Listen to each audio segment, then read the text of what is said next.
today. Gavin Newsom, our governor, together with the fire professionals and first responders that have been a part of this marvelous response to this tough fire, have toured the area, looked through, talked with some of those first responders who have come off of shifts that were not just a few hours long, but 24, 36, even 48 hours that they've been fighting this.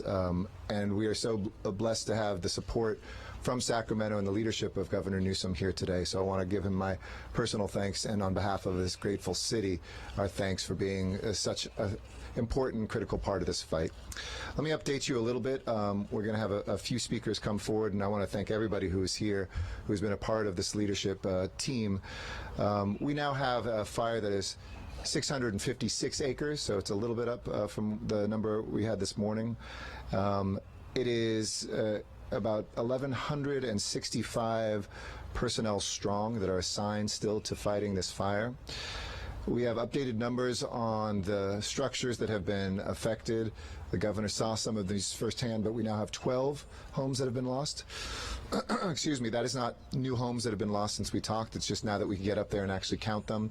With the Department of Building and Safety, there are 12 different homes that have been red tagged and 5 still partially damaged. We can now announce that we have made progress, and this is 15% contained. As I've been saying in each of these press conferences, that is not to say that it's 85% out of control. 15% of it we are 100% confident will not spread anymore in that territory.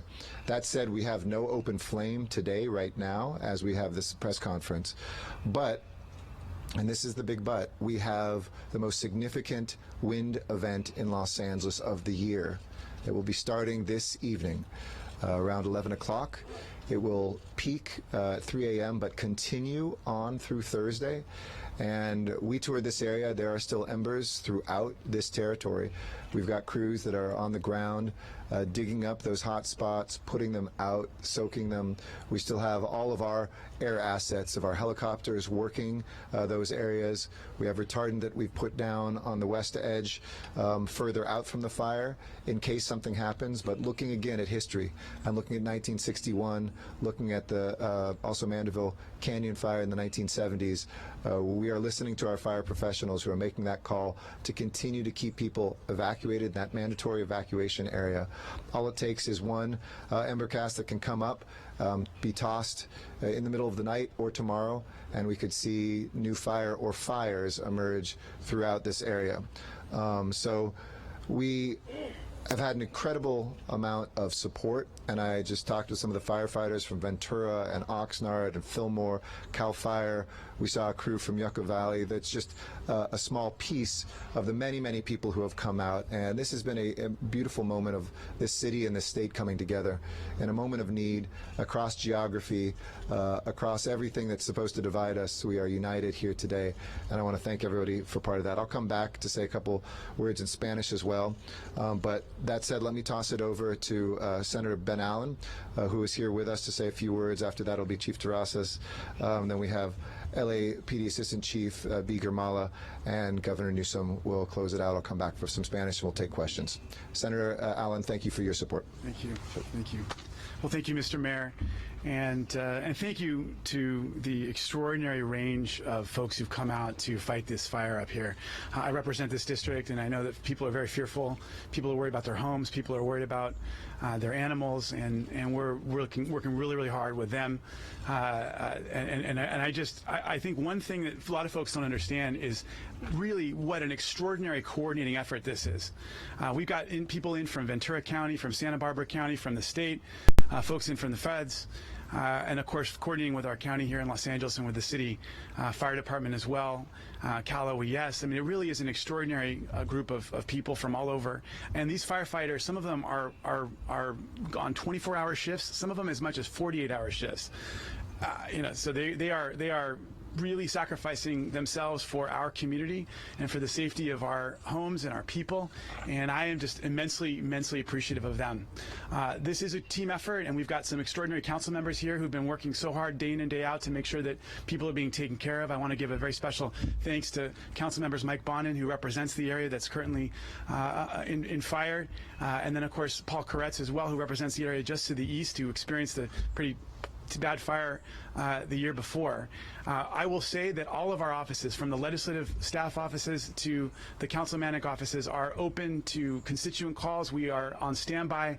Please reach out to us if you have concerns. We can relay those concerns to the powers that be in the fire department and the people who are running the fire response. So my deep thanks to the fire department, and I want to introduce Ralph Terrazas, our Los Angeles Fire Department Chief. Thank you, Senator.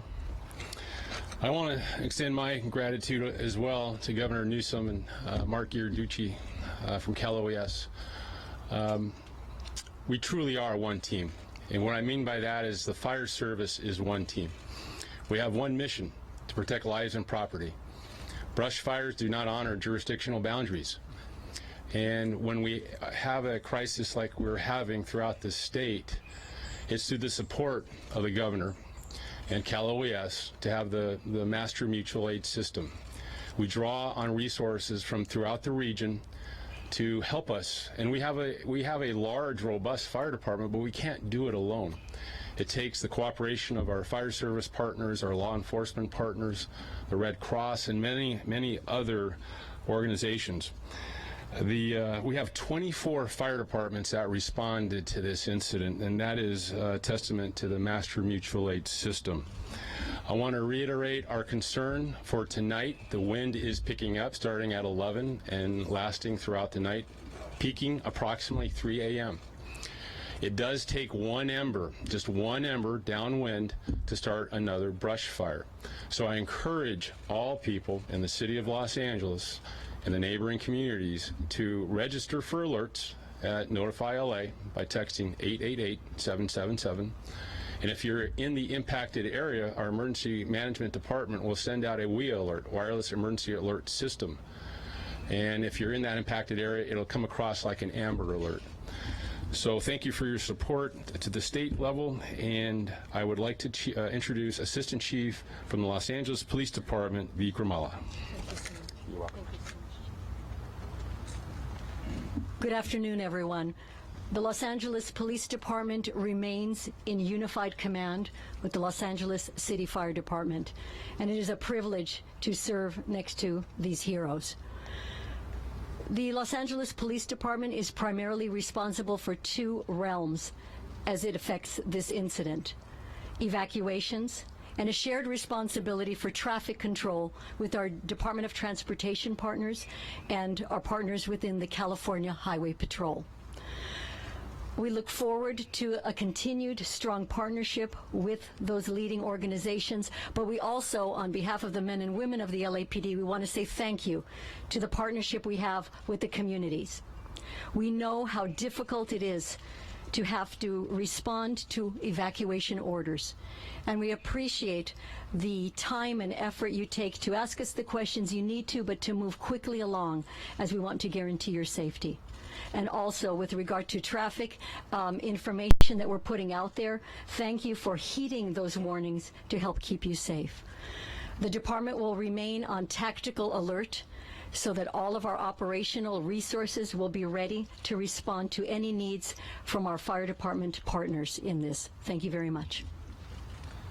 The two overnight shelters will remain open for overnight. I guess they're not completely filled, so we can always open up more if we see more people that need them. Those are still in the Palisades and the Westwood Recreation Centers. And thank you again to the Red Cross for being such great partners with the city.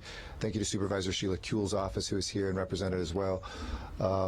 Finally, let me just say that somebody who's been a mayor and is now the chief executive of this state knows a thing or two about fighting fires.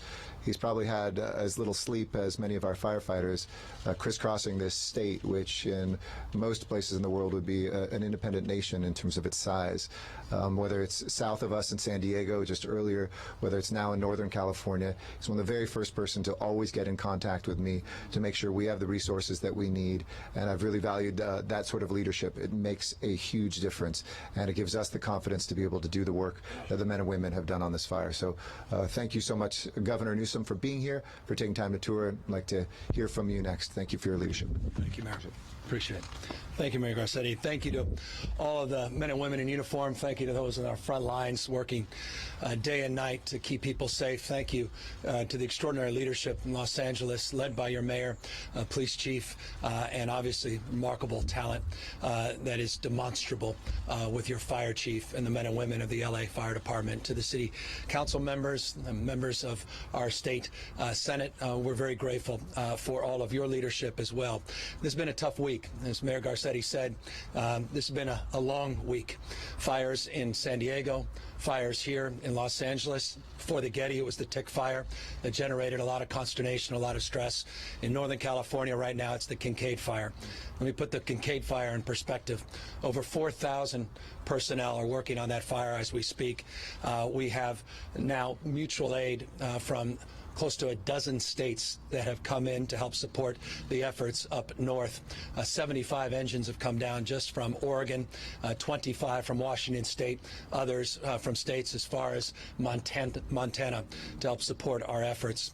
That fire is north of 75,000 acres, and it has a direct track in and around the Hillsburg area, Windsor area, and because of the changing winds, has been moving back into Lake County, not just Sonoma County, and we are working hard to make sure that we secure the perimeter, because not dissimilarly to the Santa Ana winds that you'll be experiencing later this evening and early tomorrow in Northern California, the winds are about to come back up later this afternoon into the evening and through tomorrow.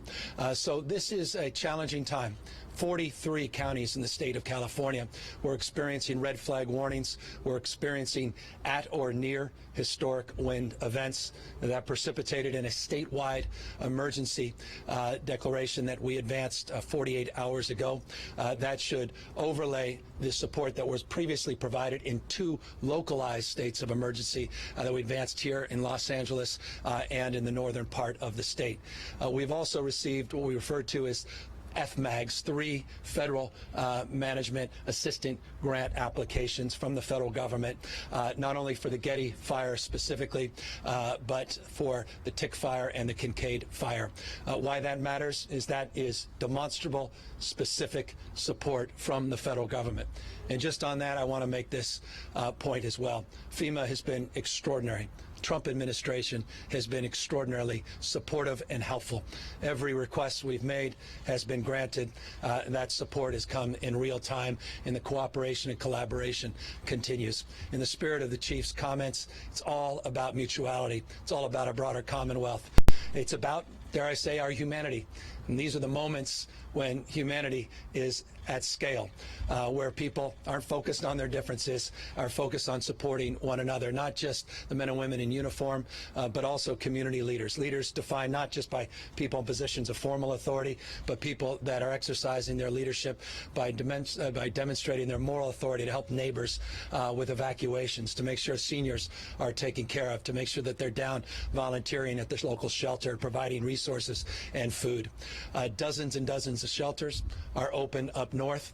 We had at peak 180,000 people that were evacuated in the northern part of the state. So totality over 200,000 at peak over the last few days.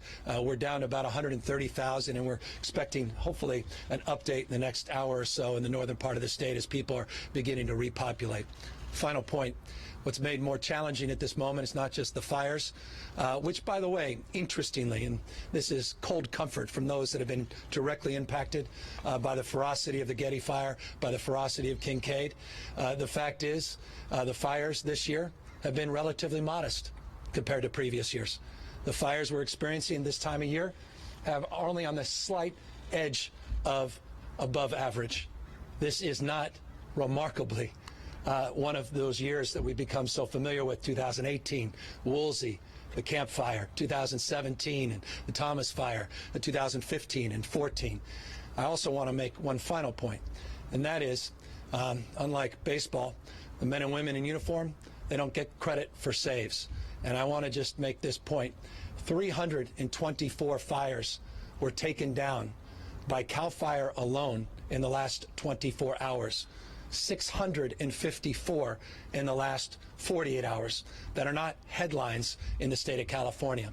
That's because of the extraordinary work of the mutual aid system, the extraordinary talent that is Mark Ghilarducci and our Office of Emergency Service, and because this hand-in-glove partnership that's been at scale advanced over the course of decades that's really proving itself at this moment. $1 billion was put in additional resources for new fire suppression equipment, new pre-positioning, and just on that point, pre-positioning has really paid dividends this year. We have 106 engines throughout the region pre-positioned. We'll continue to be vigilant, not just on the Getty Fire and making sure none of these embers start sparking back up, but a lot of the folks that are working on this fire are also going to be back pre-positioned in their communities, in Fillmore, in Ventura, Oxnard, and elsewhere, making sure that we're vigilant as these Santa Ana winds come forward, as they do typically this time of year. So I'm a very proud governor, because I'm very proud of this state and its resiliency. I'm very proud of the work of our local law enforcement agencies and community leaders, and nothing substitutes for outstanding elected leadership. And Mayor Garcetti is one of the best in our state, in our country, and I just want to thank him for all of his extraordinary work as well. Thank you. Appreciate it. Thank you so much, Governor. Thank you for detailing and putting in perspective what happens every single day in our cities and in our state, and really the breadth of your technical knowledge as well as your conceptual understanding of what the men and women go through. We really deeply appreciate that. En español, yo quiero decir unas palabras también. Tenemos un fuego aquí ahora que es 656 acres. Tenemos más de 1,000 bomberos en esta lucha contra este fuego, y es ahora 15% contenido. Desafortunadamente, tenemos estas evacuaciones obligatorias en esta noche porque el viento más terrible del año esta noche hasta jueves continuará, y su seguridad es nuestra prioridad número 1. Continuaremos a proveer los recursos que necesitamos a proteger nuestros vecindarios, su propiedad y finalmente sus vidas también. Pero tenemos un plan, tenemos un equipo y tenemos un gobernador también. Pueden dar el liderazgo que necesitamos a este punto, no solamente en Los Ángeles, pero en el sur, en San Diego, en el norte. Y nuestros corazones son con nuestros vecinos en estas áreas de California. Hay bomberos en todas partes de California ahora que están luchando contra estos fuegos. With that, I'm happy to entertain any questions for myself, the governor, the chief, anybody else. Yeah, on the potential cause here, we're hearing a lot about this branch that may have fallen into a power pole. Any news on that, and what does that mean for LADWP if that is the case? We don't have anything to announce on that yet. We hope this afternoon to give that in great detail. The arson investigator is just finishing it up, so that'll probably be for the next briefing. Mayor Garcetti, Councilman Downing, what can people right at home right now to help their fellow Angelenos? Absolutely. If you know somebody who's affected, make sure they have a place to stay. Open up your home. We've had so many people who have done that. It's been really beautiful to see. Don't bring a bunch of stuff to our firefighters who are out there. Stay out of the evacuation area, and don't bring them to the firehouse. We're set at the firehouse, but council offices can accept, and Councilmember Bond wants to add anything to that, any of those donations. Oftentimes, we've got plenty of water. A lot of people are really well-intentioned and bring bottles and bottles and bottles of water. We wind up sometimes re-gifting those, but we do need those resources. A great place to go is to the Fire Foundation, LA City Fire Foundation, CAL FIRE, California Professional Firefighters Foundation as well, and Red Cross always. Yep. Governor, Mr. Mayor, is it about time the state and the city start to rethink fire prevention techniques that individual citizens and property owners have to take? I was up there on that road. Everyone talks about brush clearance. They say 200 feet. It's only one half of it. Virtually every one of those homes that was killed up there, destroyed, was because you had trees or things impinging on the property. Everyone is deceived by the 200-foot thing. Is it time for the city and the state to start mandating those changes? That if you're living in a tinderbox like they are, you better be completely cleared around your property if you expect to live here. If not, don't expect the fire department to save you if you're being irresponsible. Well, let me We've doubled the amount of enforcement as it relates to defensible spaces in the state. We increased the budget substantially to do just that. We're also providing resources for individuals that are in need of finding support to upgrade and modernize their backyards, their decks, their ventilation, their roofing systems. Not everybody is afforded that privilege of being able to resource the kind of assets that are needed to make those improvements. So the state of California just initiated a pilot project in that space. We're going to be increasing our budget to create low-interest loans in that space into the new year. And as I said, on the enforcement side, we're being much more aggressive than we have in the past. Let me make one final point, goes to the spirit of your question. We have 4.5 million homes in what we refer to as the WUI, this wildland urban interface in the state of California. 11 million Californians live in and around these areas.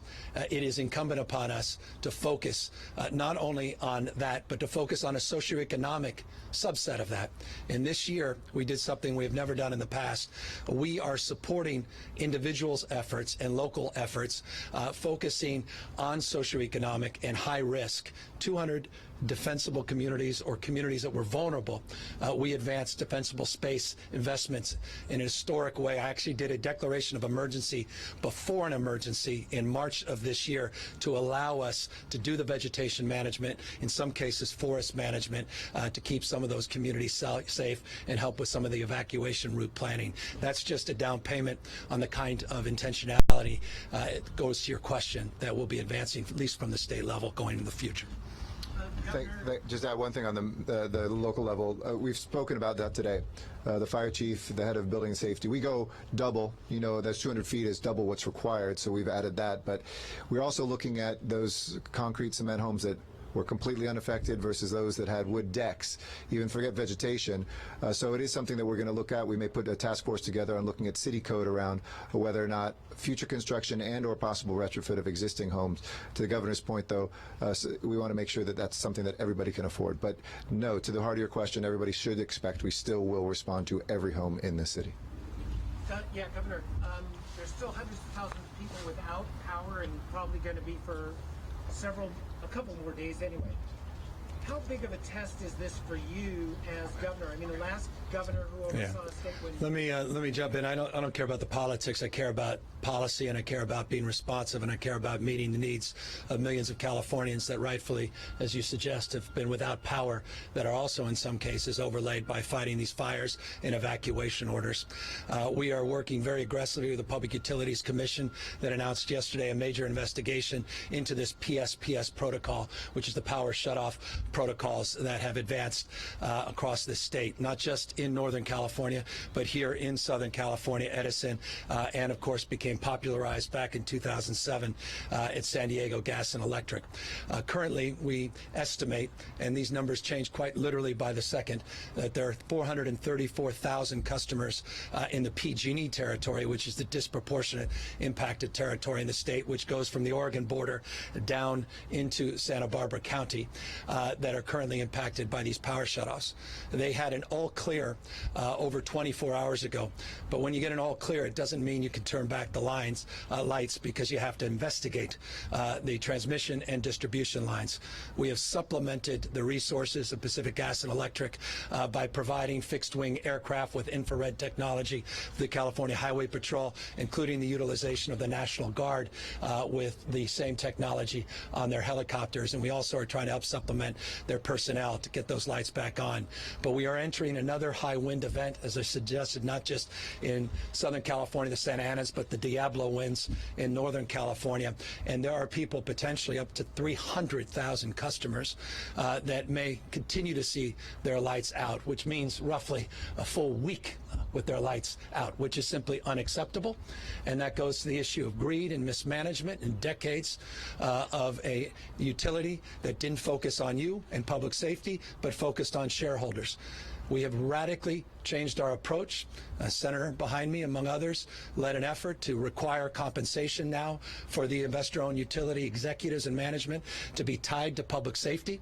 That's a first in the state. And we've created a new safety division at the Public Utilities Commission and just hired its director last week. And we have a new advisory commission of best and the brightest in this space to make sure this doesn't happen again. And just a few hours ago, we made contact with PG&E, and they will begin process of crediting customers for this disruption.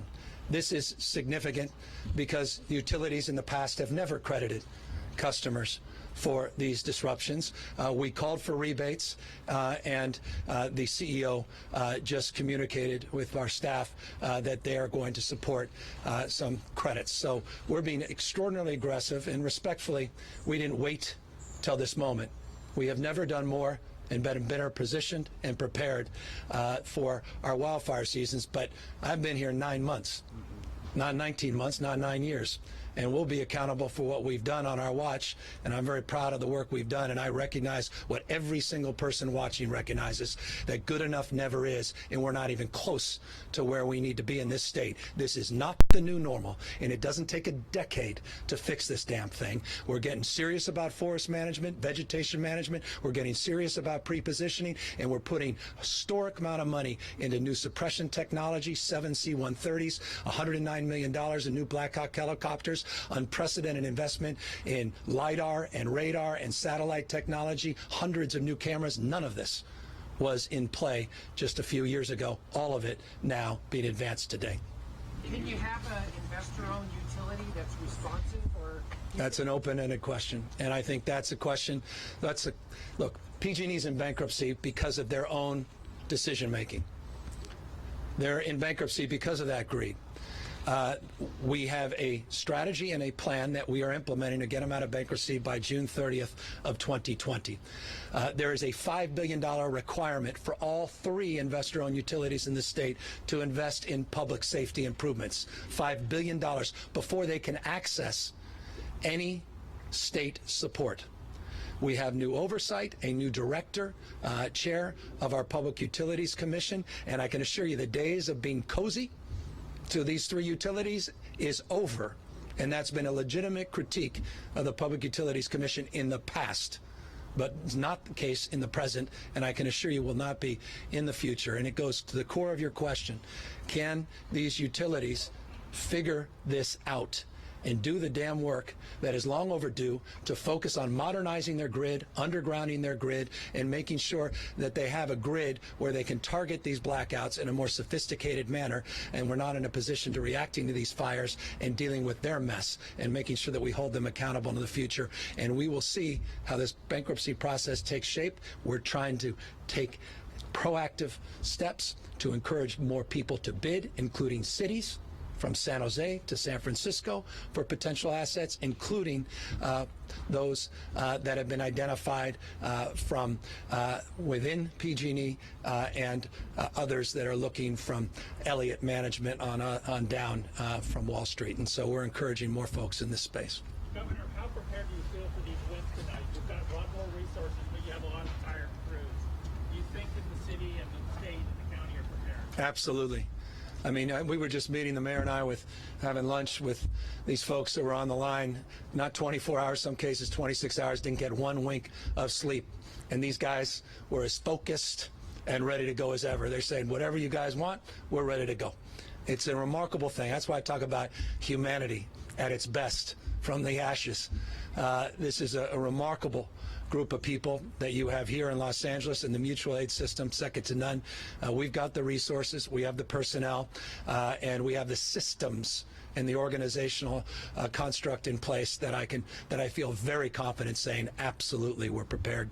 And just on that too, one last thing, we have an expectation with this high wind event. We don't want to just keep our focus right here. We've seen this. We saw it happen with the Skirball fire. We're prepared to fight more than a one-front war, but we have poured so much into this over the last day and a half, precisely because we know when that wind picks up, fires can start in other parts of the city. So we have put resources throughout the city as well, supported by our mutual aid here to keep that strong at the same time to make sure that we are forward positioned in those places that are of the highest danger. From a tactical standpoint, these winds are going to come on up. The hot spots that are in there, the embers, things like that, are there leading edges you're concerned about of the footprint of the fire here, which could lead to spread if we get those type of winds coming on up? What communities should be prepared to go in the event those winds pick up and we get reignition? Pete, before I answer, I like the governor's response to the question, are we up to the challenge? Absolutely, without a doubt. We manage a system in the city of LA where we have 1,350 calls a day, and we transport over 600 people to the hospital per day, and occasionally we fight major brush fires in addition to that. So to your question, I'm concerned about any hot spot that currently still exists that could be blown by the wind that we're anticipating later tonight. I'm concerned about the possibility of an ember going downwind and creating another fire. For that reason, we do have augmented staffing today within the city. We have engines pre-deployed in brush areas throughout the city. If necessary, we can access the master mutual aid system like we have done for this fire, and I'm confident we will be up to the challenge. You're going to have thermal imaging ships overnight on the fringe, so they'll be able to give you a heads up if possible? Excellent question. In a grant that the governor approved, we have the FIRE system, the Fire Real-Time Intelligence Information System. That allows us to put 2 fixed-wing aircraft up and to get real-time fire perimeter mapping. And we can do that every couple of hours. We have been doing that, and we did get a recent picture of the infrared showing the hot spots that still exist. That helps us with our deployment of crews to obtain final extinguishment. And Chief, we're looking at a potential record-breaking pressure gradient in the desert on down to the ocean, which would translate into potentially record-breaking winds. When's the last time you've seen a system like this, and what does that mean for the air attack if we do see those heavy winds? Good question. Our weather people, and we do have a meteorologist in our command post, the running spot weather reports. This is a record-setting event. Certainly for this Santa Ana season, it's the strongest predicted wind. I'm getting reports of gusts up to 70 miles per hour. If it is extremely windy, ultimately we may have to ground our helicopters. That is a drastic move, but it's for the safety of the pilots and their effectiveness. We will have to make more of a ground attack and utilize companies that exist throughout the city. We do have a very robust department, 106 fire stations with apparatus and firefighters ready to go at a moment's notice. Any questions? Okay, thank you all so much. Appreciate it. Thank you. We'll next be back at 4 o'clock, I believe. Better.